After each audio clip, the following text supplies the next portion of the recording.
Would like to know from you if the NGO community in Nigeria is in their need of regulation as being proposed by the House of Representatives.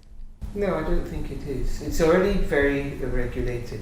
But I think also that it's important for us to understand what we're talking about when we use the expression NGO, because I've heard a lot of justification for the bill, and one of the most astonishing I heard was that that was the idea that NGOs are supposed to help government accomplish its objectives. And I think maybe it's because we keep using this expression NGO instead of non-governmental organization, which is what we're talking about. And guess what? The clue is in the expression non-governmental. NGOs are not there to help government do what government wants to do. NGOs are there to do what NGOs want to do. It may or may not accord with what government wants to do, but they're not there as an arm of government. They're there for whatever purposes the people who join together decide to join together and set them up for. So there's already a fundamental misunderstanding of what an NGO is supposed to be. Now, yes, there are some NGOs that are there to help government accomplish its own objectives, but there are also NGOs that are there to help Nigerian people accomplish their objectives, or to help them require government to meet its obligations. And I may say, when I'm speaking as somebody who, I'm currently a trustee of an educational NGO, which is the SaharaTV Memorial Libraries. Now, we want to bring literacy and libraries to the Nigerian people. In trying to achieve that objective, some of what we want to do accords with what government wants to do. So we establish libraries in the primary schools on Lagos Island.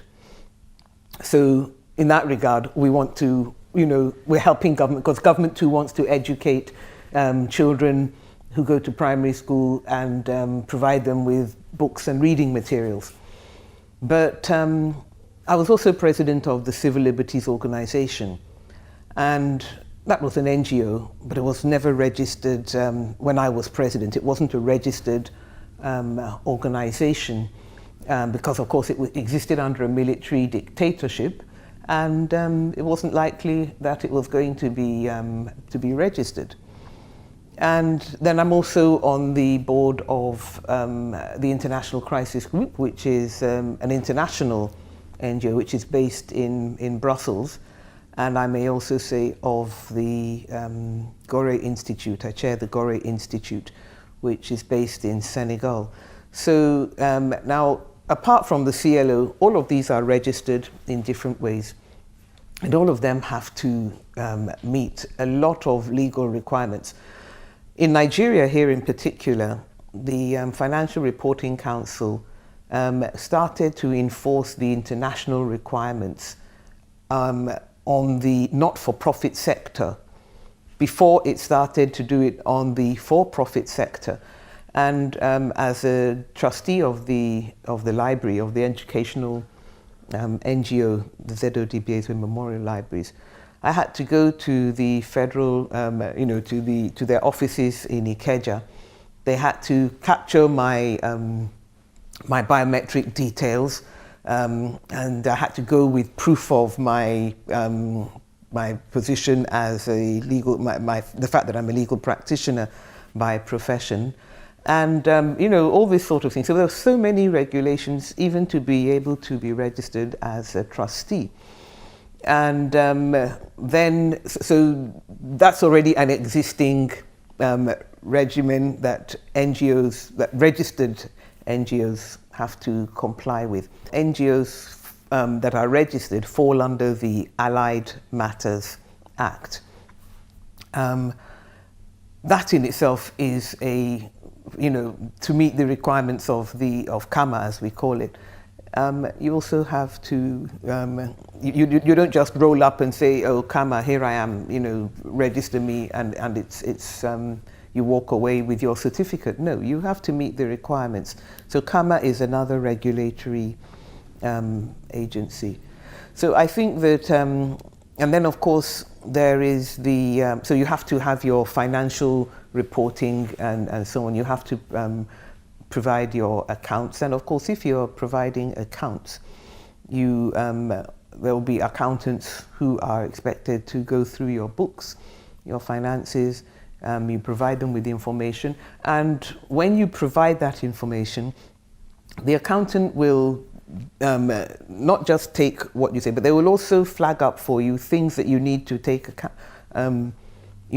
account of. I mean, I've just come from a meeting of the Gore Institute in Dakar, where the accountants said, you know, these and these are things that you need to make sure that you're complying with, whether it's regard to loans to your staff and so on and so forth. So that there are always going to be, how do I put it, so that within the existing, you know, system, we have various rules that we have to comply with as NGOs. But I think that in addition to that, we have to abide by the ordinary law. We're not allowed to, I mean, if you are an NGO and you engage staff, you can't just sack them or not pay them. Under the civil law, you have to pay your staff their salaries. And of course, you can't, you can't imprison your staff, you can't go out and engage in stealing and so on. You are also bound by the criminal law. So I think that all of those things are sufficient to cover the NGO community in Nigeria. And I think it's the reason why people have looked beyond the allegation that NGOs need to be transparent and accountable to the motivation behind the proposed legislation. A lot of persons have come out to say that the NGO regulatory bill is toxic. And even some civil society organizations have come out to say that too. So is it that NGOs and CSOs are totally against the whole idea of I can't speak for NGOs and CSOs. Your question was whether they are in dire need of regulation, and I'm saying we're already regulated. NGOs are, I can't speak for the entire NGO community, because guess what? The entire NGO community ranges from a group of people who get together to organize a birthday party, to churches, to all sorts of organizations. And this proposed legislation is making it seem as though an NGO has to do what government wants and get registered every 2 years. So that, and I'm speaking as somebody who, as chair of or president of the Civil Liberties Organization and other organizations, who knows how difficult it is to raise funds. We in Nigeria, we don't have a big tradition of making contributions to non-religious organizations. The most you can do is that if you are a children's charity, you might get assistance.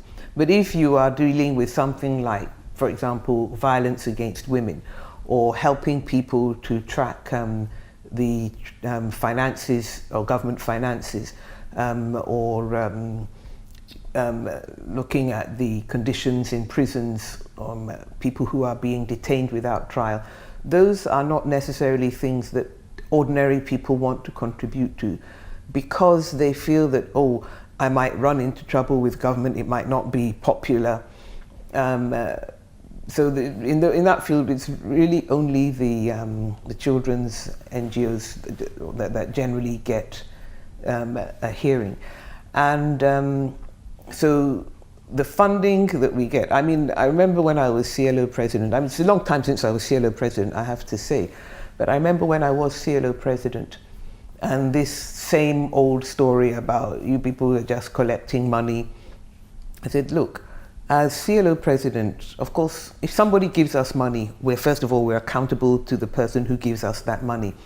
And I have to say that if you are given money by an organization like, say, the Friedrich Ebert Foundation from Germany, or the National Democratic Institute of the United States, you would, or National Endowment for Democracy, I should say, of the United States, you would find it very difficult to just collect their money and do what you like with it. You have to, first of all, you have to have a viable project, a real plan. You have to have it costed, you have to have a proposed budget, and then you may or may not get that budget.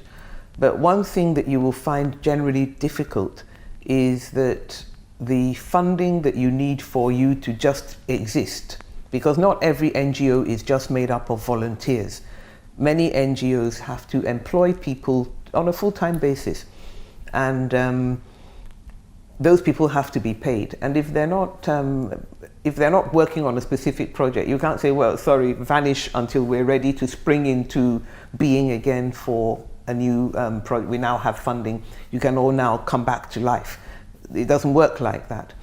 But you don't get that kind of general funding from the, from the donor community that you might like. So it's not easy to just exist. So those people are, when they give you funds, they expect it to be accounted for.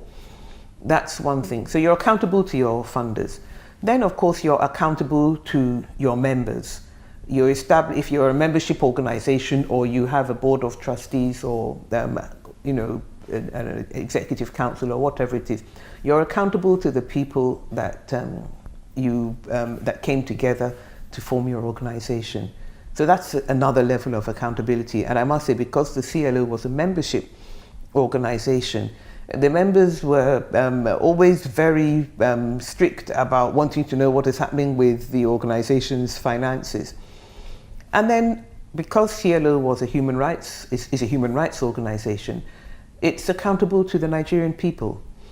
And in a way, that's almost like the heaviest level of accountability, because you need to actually be doing the thing that you were established to do, to protect people's human rights, and so on and so forth. Now, that may not be in accord with what government wants to do.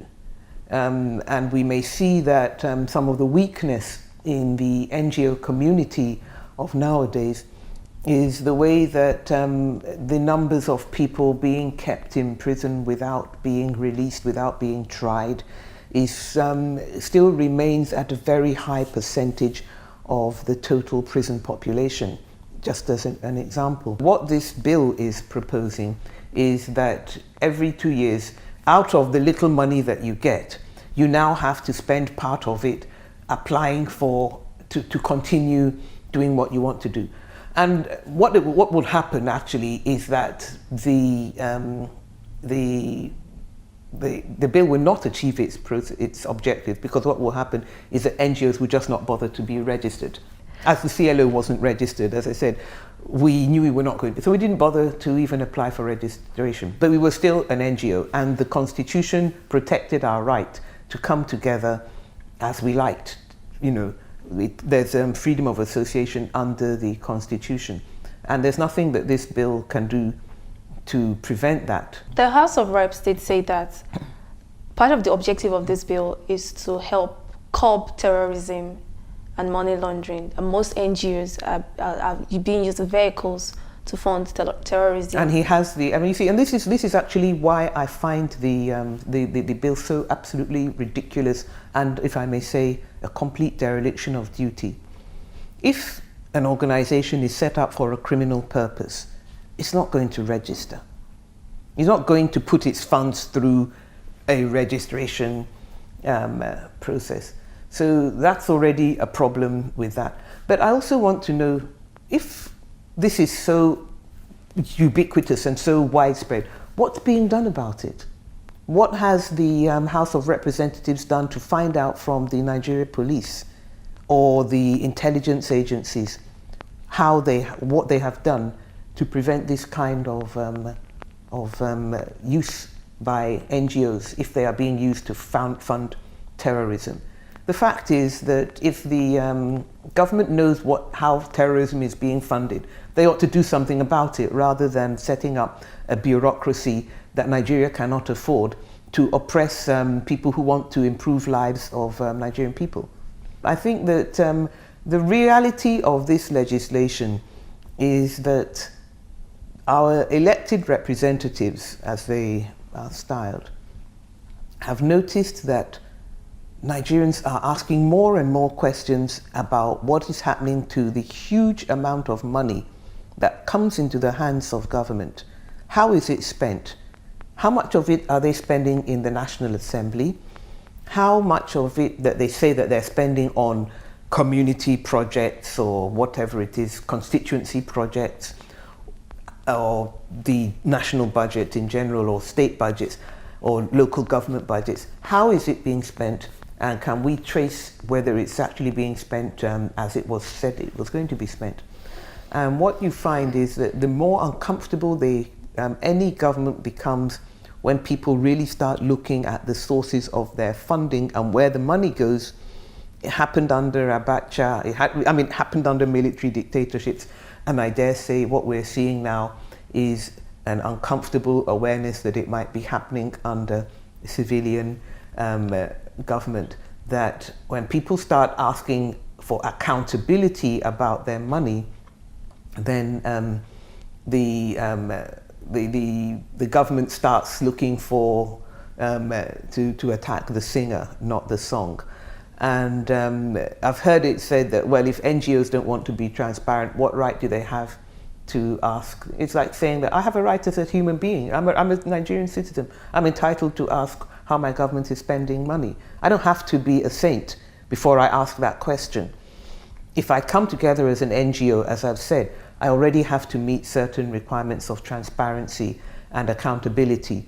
But saying that you are now going to license me every 2 years to ask those questions is not going to stop those questions from being asked.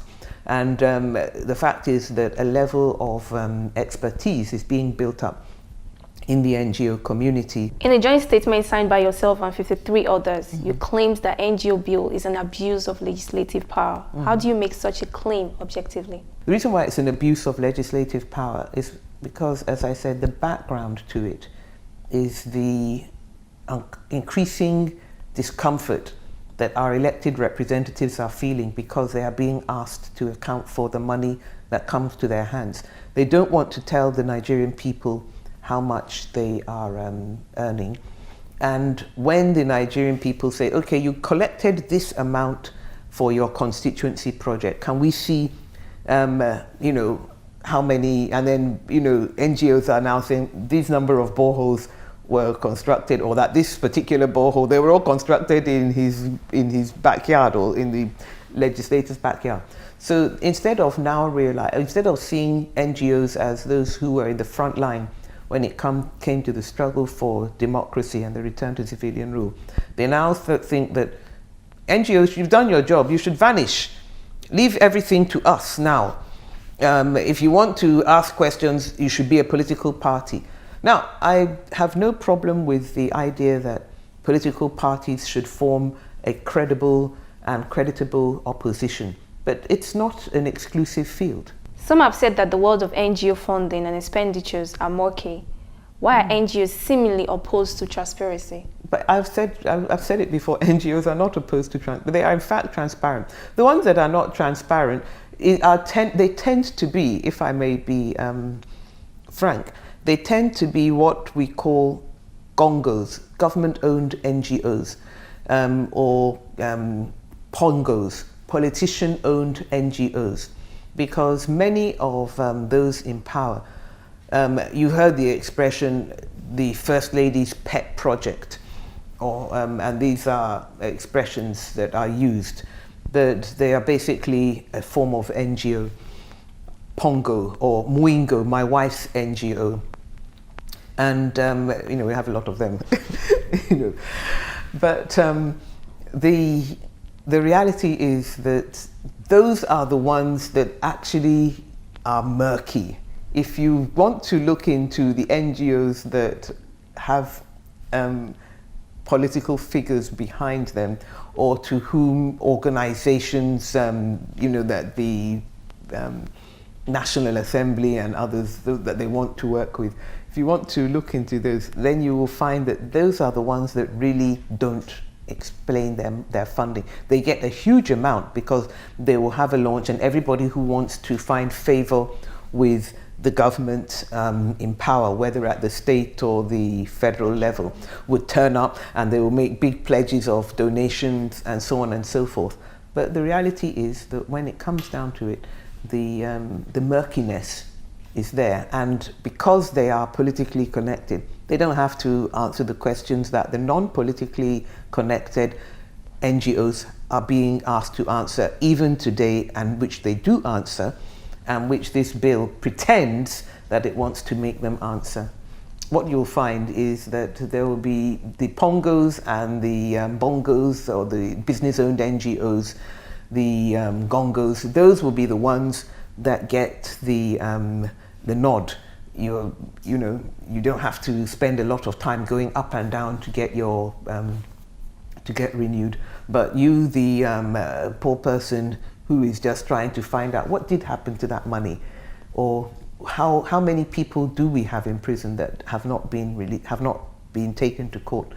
Those are the people who end up having to spend the little money that they do get on trying to get registration. If the NGO bill is aimed at muzzling the civil society, what are the concrete ways NGOs are aiming to fight and upstage a determined legislature? Oh, I don't know. I mean, the case is out there in the court of public opinion. As I've said, I was when I was in the CLO, we were not registered under the. I mean, we had applied, but we were not registered. And even after the return to civilian rule, we were not. I'm not sure that we got registered, but it won't stop the things that NGOs want to do. You can't, as I said, the Constitution guarantees freedom of association. And the most that can happen is that instead of being able to open a bank account in your own name, because you're not registered, you open it in the name of somebody else or of an individual.